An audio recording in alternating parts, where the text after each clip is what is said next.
السلام علیکم ورحمۃ اللہ وبرکاتہ۔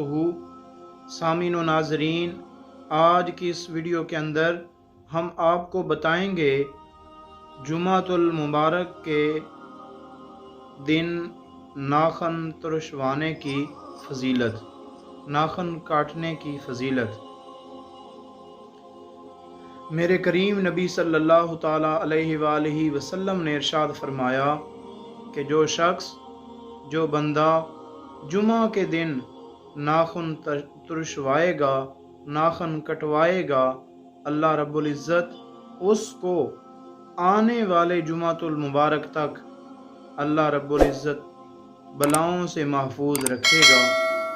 سامعین محترم، اس فرمان مقدس پر ہم سب کو عمل کرنے کی توفیق عطا فرمائے۔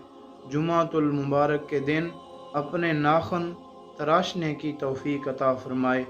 اس فرمان کو سن کر آگے دوسرے لوگوں تک پہنچانے کی توفیق عطا فرمائے۔ والسلام۔